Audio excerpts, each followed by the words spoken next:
यहाँ पर हम देखने के लिए जा रहे हैं current affair monthly magazine vision 2023 अप्रैल का। यहाँ पर क्या कर रहा है ये कह रहा है comprehensive and progressive agreement for trans Pacific partnership. क्या है भाई, ये क्यों न्यूज़ में है? The recently United Kingdom agree to join CPTPP. It will become the first new member and the first country in Europe to join the CPTPP. And significance of the CPTPP, क्या significance है, क्या महत्व है इसका? इसका महत्व है, पहला महत्व है यहाँ पर trade in goods, eliminate the tariff and the reduction in non-tariff barrier in the CPTPP export market. और अगला क्या, equal treatment in government procurement. Equal treatment है, जैसे foreign company will receive the same treatment as domestic supplier when bidding on the government procurement opportunity. उसके बाद क्या है, predictability and transparency है। प्रेडिक्टेबिलिटी एंड ट्रांसपेरेंसी है जो बेनिफिट सिग्निफिकेंस है।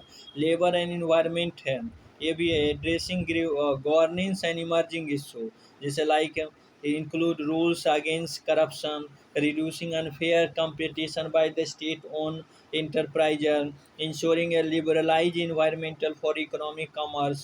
Labor and environmental में CPTPP include clear commitment to uphold CPTPP members' respective standard on the labor and environment.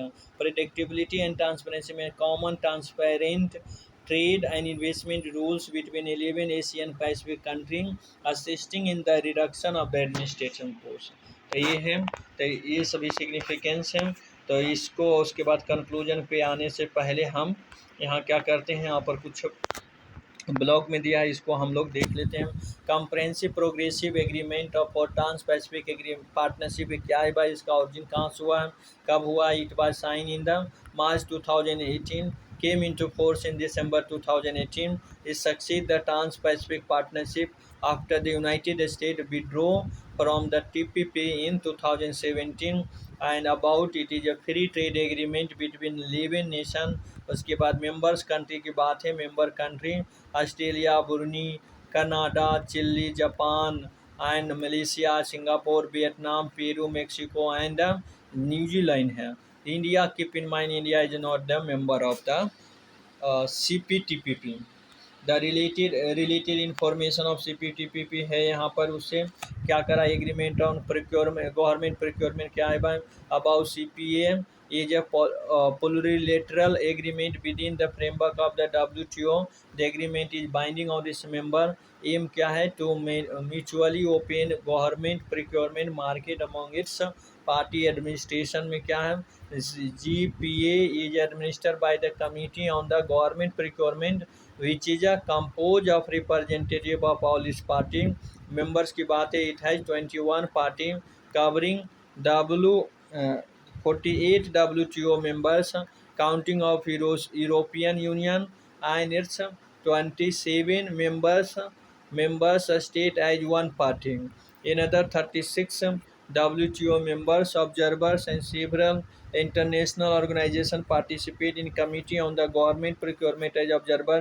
India is not a member of the GPS, ये नहीं है, but it is one of the observer है। उसके बाद यहाँ पर देखेंगे CPTPP और difference between CPTPP and RCP क्या है भाई डिफरेंस। पहला डिफरेंस है कि फ्री ट्रेड RCP का है जो 15 कंट्री के साथ है और लार्जली एशिया पैसिफिक रीजन में है। और CPTPP की बात हो तो ये 11 कंट्री के साथ फ्री ट्रेड एग्रीमेंट है and country either side of the Pacific ocean, कहीं से भी हो सकता है। दूसरा है साइज की बात है, account for 31% of the GDP global GDP RCEP and account for 30.5% of for the global GDP in the CPTPP।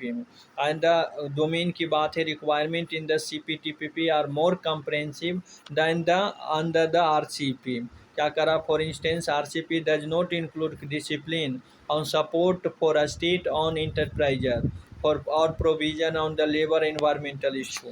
तो ये है डोमेन में डिफरेंस है। आगे है इंडिया एंड CPTPP देखेंगे, क्यों इंडिया को ज्वाइन नहीं करना चाहिए। तो stringent standard on intellectual property right, it can extend pharmaceutical company monopoly और drastically effect India's pharmacy ecosystem. दूसरा है CPTPP, in investor state dispute settlements mechanism, it hinder regulation of the investment ecosystem and bypass economic sovereignty of India. ISD is a mechanism in a free FTI or invest treaty that provide foreign investor with the right to access an international tribunal to resolve investment dispute. Require economic concession. India has recognized that the sweeping economic concession required to join CPTPP are too drastic to take from an Indian perspective. Possibility of deindustrialization. CPTPP template of rules on market access to goods and could pose severe challenge to India's manufacturing sector. This may harm the industrial sector in the long term. उसके बाद what is India missing by not joining it? क्या ये miss करेगा अगर India नहीं join करेगा? तो पहला है competitiveness, reduce tariff would have made India export less expensive in the partner country. दूसरा है access to new client, new preferential access to the key market in Indo Pacific region including Japan, Malaysia and Chile. उसके बाद market transparency and stability, CPTPP would have offer Indian service supplier improved protection, predictability and the transparency for conducting business in the partner market. Exclusion from the global value chain. The rules of origin under the CPTPP coupled with the tariff reduction which encourage creation of new GVS not joining CPTP decrease this opportunity for India. So this much or here I would like to conclusion here is written. This is a conclusion. Given the trade off, India can negotiate with the FTA group such as CPTPP, RCEP, but at the same time it has to maintain a sound balance between sovereign commitment in the international economic arena and maintaining crucial domestic policy space. तो ये है आपका, ठीक है।